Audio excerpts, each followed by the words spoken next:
Hello and welcome. Greetings from the Offensive Security Podcast group here at Secure IT 360, coming at you with a new episode of the Cyber Threat Perspective.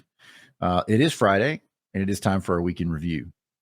Each week, Offensive Security Team is tracking, researching, analyzing, etc., different stuff in the security space to basically bring you up to date on what's been going on and hopefully make you a little bit more prepared, today than you were yesterday. So you've got myself, Brad, and Spencer here with us as well.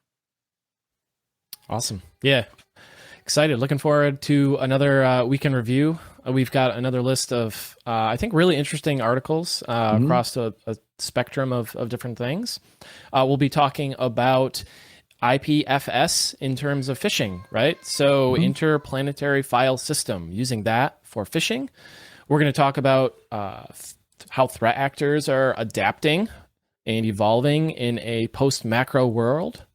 We're going to talk about the Palo Alto 2022 Incident Response Threat Report, and we'll finish it off with a brief discussion about ransomware and particularly ransomware payments in 2022.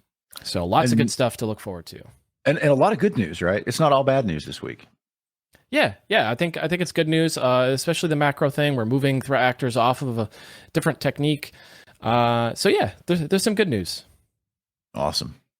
So the first story comes from Spider Labs, and I'm going to bring this up here. So Spider Labs, they've got an interesting article that talks about Interplanetary File System and how it's being used for phishing. A little background on IPFS, or Interplanetary File System. It was created in 2015, and it's essentially a distributed peer-to-peer file sharing system. So if you remember things like LimeWire or sharing torrents, things like Napster, that. The original, man. 1999. My, how far we've come, right? I know, right? History tends to repeat itself. So, what's old is new again. And the same goes for P2P file sharing. And what's interesting about this and why TrustWave is writing an article is they've seen 3,000 emails in the last 90 days that have used IPFS to host phishing pages, right? So most of the internet currently relies on HTTP, as this article goes on to say, and HTTP is centralized, right? It's client-server model. So if a website goes down or it gets taken down, it's down, right? Unless it's hosted somewhere else. With IPFS, it's decentralized. So, TrustWave has a diagram and it shows kind of the differences here, but essentially there's nodes. And if one of the nodes goes down, well, the phishing site could still be up on another place, right? Right.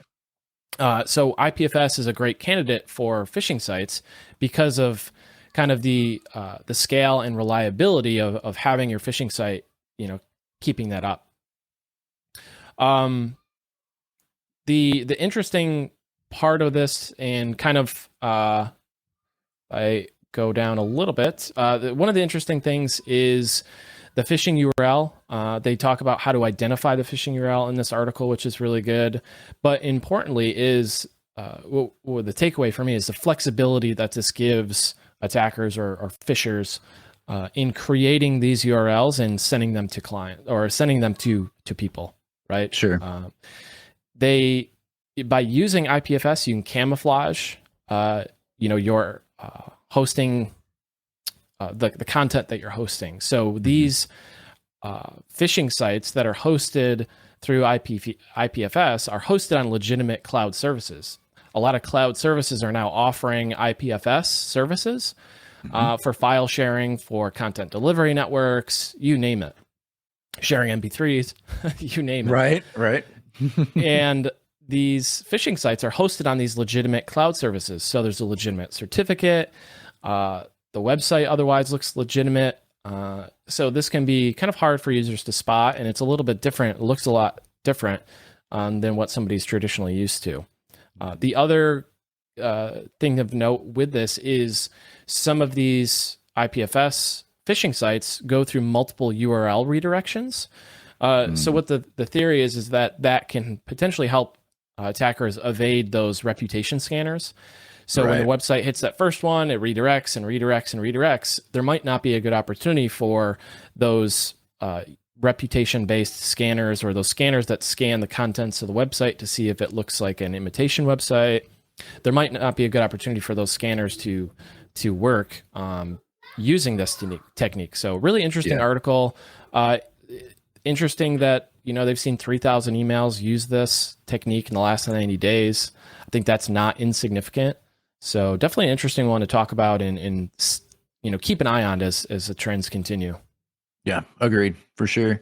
And, in noticing from an IOC perspective or detection perspective, it looks like that there are certain patterns that these links end up having. But like you said, if it follows redirects, there are a couple of different ways by which, normal layered security would detect this or catch it. We've talked several times on our show about having email links being captured and exploded, or attachments being exploded as part of email filtering. And so, in a perfect world, your email security solution will look in emails, grab those links, and follow their redirect to the logical conclusion, right? Because redirects, it's not new for redirects to be used for the purposes of evading, email scanners. So yeah, that, and it looks like eventually, even if you did manage to evade some type of email security solution and the user clicked on it, you should be doing, like you said, reputational filtering. And I would have to imagine that IPFS does not have a good reputation with most proxy vendors. So yeah, and I think one potential mitigation too could be just outright blocking some of these cloud services if you don't need them. However, there could be some repercussions for that. As this continues to be used in actual legitimate services, if you block some of these services, well, now that content on that website or some of the services might not work for those actual legitimate sites that your users need. But I'd venture to guess that maybe a good majority of these services are probably can be blocked or blocked to some extent, or categorized in such a way that you can prevent access to some of these services. But yeah, there is a pretty unique URL to it, and user education should be part of a mitigation for this, and kind of talking about users and how to look for suspicious URLs and things like that, and what to look for. Yep. But definitely an interesting technique. It's one we'll probably see continue. It's interesting. Yeah, that's good stuff for sure. And if you don't already have a really solid email filtering solution, maybe this is your clue to go out and start looking at some of those, because some of the enterprise level stuff like Palo, not Palo, who does it? Proofpoint will spin up a VM and actually go out and request the URL in the email in a real browser on a real sandboxed VM, and then monitor the behavior of the browser and the file system. And I think it's probably a really expensive solution, but I'm sure that there are variants of that out there that exist. And so at the very least, you should be scanning for links and attachments in your emails. So, yep, for sure. Well, that's a good segue to the next article. So, it is, right? Worked perfectly. So this is a July 28th article by Proofpoint, and it's some research that the folks at Proofpoint did about how threat actors are adapting to a post-macro world. So if you're following the news, and it's no surprise to anybody who's kind of paying attention, is that Microsoft's pending blockage of macros by default has caused threat actors to think about other techniques for initial access. And one such technique is using ISOs and LNK files. So archive files like ISOs or RAR, zip files, and then also using LNK files to execute their malware. The interesting thing about this article is the key findings obviously are of no surprise really for anybody who's paying attention. This is a trend we're seeing. Threat actors are going to continue to use malicious macros and malicious Office documents, but it will decrease as protections get better. But the key kind of thing I wanted to hone in on this is some of the statistics that I thought were really interesting. One of them in particular was the according to Point, the use of ISO files increased over 150% between October 21 and June 22. The use of ISO files, right? 150% increase over, from October 21 to June 2022. So staggering amount. Like that's not an insignificant amount of increase. Agreed. And then the second thing is LNK. The use of LNK files increased almost 1,700% since October 2021. So no doubt this is something that we saw as a trend earlier in the year. This is something that's been around for a while. This is not necessarily new, but it's going to be more heavily used. So putting in mitigations and doing things to help protect against this is going to be more and more important as time goes on. For sure. Yeah, agreed 100%. And this is again going back to, like we talk about all the time, blocking and tackling, right? Filtering attachments, right? It is not common in most corporate environments to email zip files back and forth, especially from external emails. And so, and all of these container files, right? Like who emails ISO files, right? Like, why is that not dropped at the gateway, right? Like, just no. And so, and even an image file too, right? So I could see RAR and zip from time to time being relevant. And those again could be exploded by your gateway in a sandbox environment. And then you have another opportunity too at the endpoint, right? Hopefully you're using XDR, EDR. It makes me cringe to say XDR, by the way. XDR. Yeah, like, can we just stop with the random acronyms? But yeah, so some advanced endpoint detection and response would be super handy in this case, because I know for example, like Carbon Black and even I think DFE, Defender for Endpoint, look especially suspiciously at things like RAR, zips, ISOs, etc. Yeah, and it goes back to a discussion we had just this week about attack surface reduction rules. That's something that can help combat malicious documents, but not going to help you so much with ISO and LNK files. So all good stuff. And then the other thing is Proofpoint observed the VBA and XL4 macro usage go down 66% in that same time period. So that's a win. Yeah, I think it's a win. I think Microsoft kind of going back to their stance on blocking macros from internet or untrusted locations by default is a win.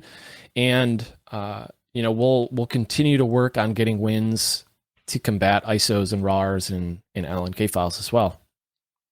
A couple other mitigations that I think are interesting and worth looking at and implementing, particularly for ISOs, is blocking ISO mounting. So you can, there's a group policy, you can block mounting ISOs through group policy very easily. You can roll it out to your organization, and you can help at least mitigate that to a certain extent. You can mount ISOs via PowerShell, so you can mount them via PowerShell. So that would require a threat actor to do something else to execute code on the system, which hopefully is a little bit more noisy. Restricting and logging PowerShell and application control, and of course user education are things that come in mind as well, outside of what you had already mentioned. Cool. So moving on, we're kind of going through the big hitters, I guess, in research. But Palo Alto, Palo Alto. It's Palo. So they released. That's why I made the misspeak earlier, by the way. When I was like thinking Proofpoint, but I said Palo. So Palo Alto, Proofpoint, and TrustWave, and all those things. Really good research. So this is a 2022 incident response threat report from the folks at Palo Alto. Really good report. Lots of good detailed advice for mitigating these threats that they talk about in here. So really good report. Suggest you read it. But a couple of things stood out to me that I want to bring up for this discussion is they have a section called 7 Issues Threat Actors Don't Want You to Address. And I love that title, right? It's like, what do the bad guys not want you to do? Do those things and it'll help you be more secure, right? Right. So MFA, right? EDR, XDR, which you already mentioned, patch management, mitigating brute force attacks, actually looking at your security alerts, strengthening your passwords, right? Making sure you don't have default passwords or blank passwords or easily guessable passwords, and then misconfigurations, right? Making sure that when you do deploy something, it's hardened, it's secured, it's not open to everyone on the internet, things like that. So good list of things to talk about. And each one of these, obviously, Brad, we could have a whole episode on, but when we talk to organizations, they're like, what's the bare minimum I need to do? This is a really good list to start with. That's the list. Yeah, man. No, I completely agree with that. And when we start down the road of blocking and tackling, right? You guys hear us say it all the time. You're going to hear us say it forever. This is the list, right, of the things that we're talking about when we're talking about blocking and tackling. These are the baseline of security things you need to do to defeat even the most simple attacks, right? If you don't do these things and you come get a penetration test from us, we're going to make you feel silly, not on purpose because we don't want to do that. But if you not having these things means that we get, we turn your network inside out, right? Or we gain access to things we really shouldn't from the outside or from the inside. So, you should at the very least be doing these things. And then there are stages of maturity past that, which make you even more, mature. But yeah, man, this is the minimum. Yep, definitely. And things like, security alerts, it says 11% of cases, in 11% of the cases, organizations failed to review or action security alerts. There's a lot of events that go on in an environment. There's a lot of alerts, right? Alert fatigue is a real thing. But the important part is having a process in place or having a team in place that can help you put action behind those alerts and investigate those alerts. And that's not an easy thing. Just saying respond to all your alerts, not easy. Sure. And none of these things are easy in their own right. But these are things that will provide really good ROI. These are high value things that will help, help your organization be secure, especially patch management, especially MFA. Yeah. Preventing attackers from getting in is step one. And patch management goes a long way. Attackers are scanning quicker than ever. When a new CVE is announced, they're scanning quicker than ever. They're deploying or they're creating POCs faster. The time to patch, as we'll talk about in this next section of this report, continues to shrink. And that leads me to talk about the prediction section of this report. One of their predictions, and something I think we both highly agree with, is the time to patch high-profile vulnerabilities continues to shrink. And I think that's evident in a number of different cases, but it's something that we'll continue to see getting lower and lower, right? Is the time to patch, the time you have to patch is getting smaller and smaller and smaller because attackers are getting better at deploying these things quicker. Yep, absolutely. And finding them quicker too. There's research to suggest that threat actors are scanning these things for these CVEs within minutes and immediately starting to deploy POCs for these. Crypto miners are often one of the first ones, right, to take advantage of these things. Yeah. But soon after, ransomware follows. So this is something that I think we can all agree with is not even a prediction. This is a fact. Yeah. So, in my previous life in, financial security, we had a 48-hour turnaround time, right? So we had a pretty active threat intel program. And our goal was if there was a 0 day that applied to our tech stack, we were shooting for a 48-hour fix, right? Now, couldn't always make it because, if it's domain controllers or financial processing systems, it takes us time to plan those things out. But we had a plan within 48 hours because we knew that the bad guys did too. And so now we were in a highly regulated, highly targeted environment. But, who isn't these days, right? I mean, it seems like their target, since ransomware can target anybody, like everybody's on that list now. But Yeah. Yep. 48 hours is a safe bet for sure. Yeah, and one of the questions I get from clients is, how do I know what CV or what vulnerability is going to be that next Log4j or the next Zoho manage engine, like it says in the report, or the next proxy shell? How do I know? Well, we don't, right, at the surface. But following these things on Twitter, that's one of my best ways to, Twitter's free threat intel, right?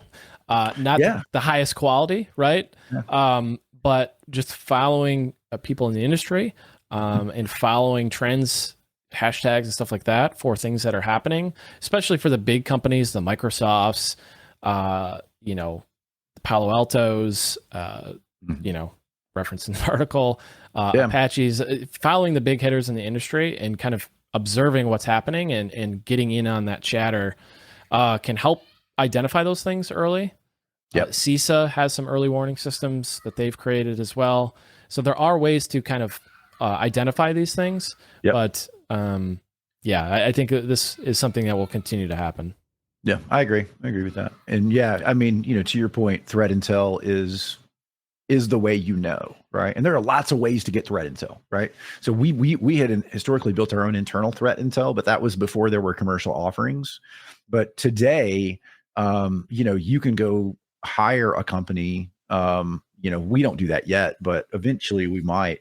But you can go hire a company and say, hey, here are the 27 things I have in my environment, right? I've got Adobe, I've got Office, I've got Outlook, I've got these things. And if there are actively exploited, vulnerabilities, then, you can get notified by that. And so, that is how and you can do it on the cheap, man. Like you're talking about, right? Like have your security guy monitor Twitter for active exploits. Like there are hashtags for that. And you can go get a Feedly account and once a day spend 20 minutes looking through attack feeds. So there are ways to do it on the cheap, but you get what you pay for. So, but not having threat intel is a tough place to be. So and there's so much noise too, right? There's I forget what the statistic was. There's like 20,000 CVEs released a year, maybe, or maybe there's more than that. I actually don't remember the exact number. I remember reading it once and looking up what the number was over the years. I think we're like at 20,000 or something as of this month or something. But I could be wrong by that. I could be wrong. But my point is there's so much noise, right? There's so much going on. You have to filter it out. And like you said, pay attention to your tech stack, what products you use, what software you use, and then start looking at the vendors that you use, right? What vendors do you use, and are there things that are affecting them? The next point or the next prediction, which I think again is not a prediction, I think it's just a fact, right, is unskilled threat actors are on the rise. You just have to look at just a few examples of this, like Conti's ransomware playbook. They actually had a playbook where you just copy and paste the commands, right? And you're all of a sudden a ransomware operator. Palo Alto says this is going to continue to rise. I think all can agree on that. However, I would say, I think a good majority of threat actors are unskilled, right? I think by the nature of how this is playing out and how easy it is to get in on the game, I just think a majority of threat actors in your environment are not the APTs that you're reading the reports of. So sure. Yeah, this is just the natural progression of a free market, right? Is the people who are skilled are going to realize very quickly that they can make more money selling it to the people that aren't than they could operating a cybercrime outfit. Plus, the risk is much lower to them of getting caught and going to jail if they're not actually turning the screwdrivers on this thing. So, this is logical. I think the bigger kind of takeaway for me is you can expect a wider net to be cast in the world of ransomware victims, right? Because it used to be that the skilled threat actors would throw a big net, right? But they only had enough time to hit one or two things, right? We saw that as evidence in the SolarWinds attack. Was that, dude? They had a huge list of environments that they had gained a foothold in, And then they had to be selective about what they did with that because they only had enough time to hit a couple of folks.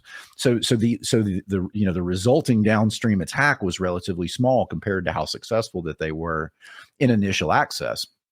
You're going to see, though, that window is going to become closer, right? You're going to have a larger impacted group of customers when that net is cast. I hope that makes sense. I was trying to formulate that in my head as I put it out there, but basically you're going to see more victims is what I'm trying to get at here. Yep. Less skilled attackers, less skilled and more, right? Like more in terms of more in quantity, performing the same things, ransomware as a service. So yeah, absolutely agree. So the last article comes from Coveware, and this is all about ransomware payments and kind of the average and the median, mean, all that jazz, that you learn in statistics class. So one thing to note is I got the sense reading this that this article is very anti-paying the ransom, and they have good reasons for that. They list very good reasons for not paying, and it's something that you should consider as a business. But I think, for me personally, I don't think it's necessarily that black or white of a decision. I think there's a number of factors that go into this outside of what they mentioned in the article. So just my own 2 cents and just kind of a grain of salt when you're reading this. Don't feel shamed when you're reading this if you've gone through an incident, you've paid a ransom or whatever. They have good reasons, but it's not the whole story. Sure. Yeah, and it's easy, by the way, to sit in a tower and look down on people saying, yeah, you really shouldn't pay the ransom, right? But unless you're the CIO of a company that's non-operational, right. and that's an entirely different position to be in. So I'm with you. I am neutral. I think you should do whatever the best thing is for your business to recover from a ransomware attack. And I certainly am not going to judge anybody one way or the other. Yeah, and the Colonial Pipeline might be a good example of that too.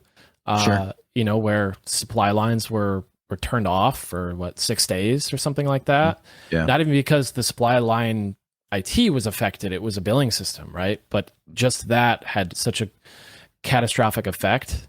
So we'll leave it at that. But take that for what it is. But the main point I wanted to bring up this article was the statistics that they have. And they say that the average ransomware payment increased 8% from Q1.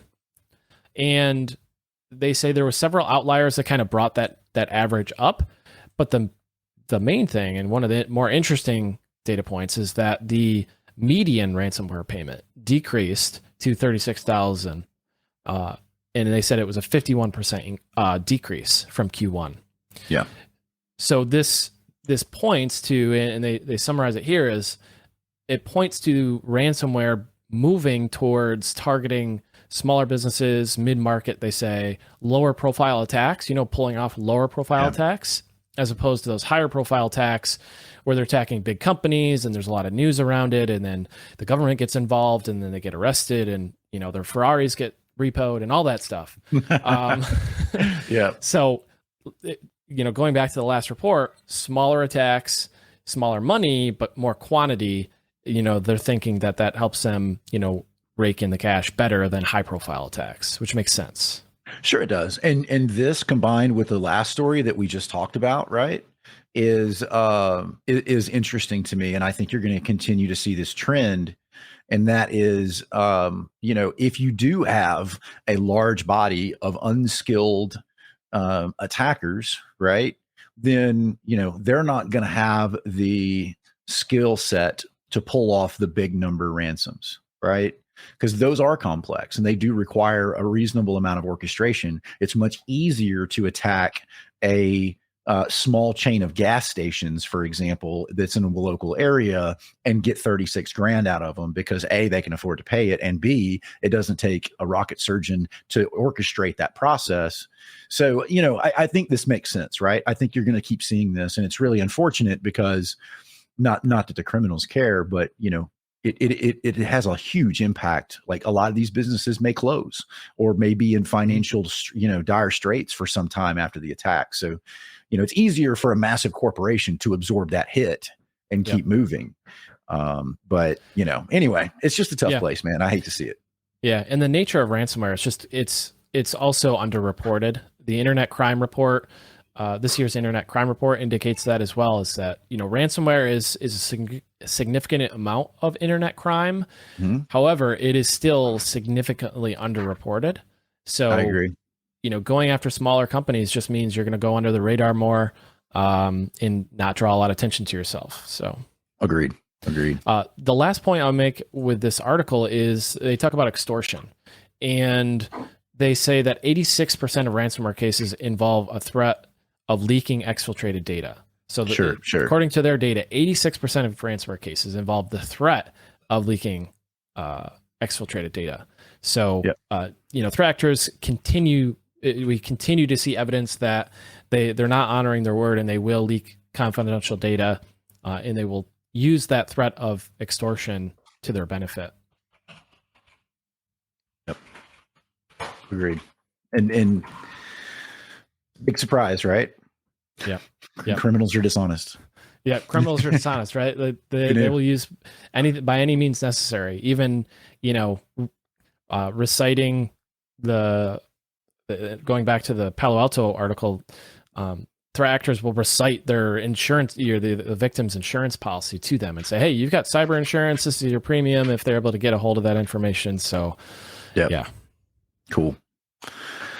So yeah, man, I think that's all we have. That's it. Awesome. So yeah, if you folks enjoyed this, please like, share, subscribe, follow, whatever all those words actually mean. But most importantly, have an awesome weekend, and we will see you next week.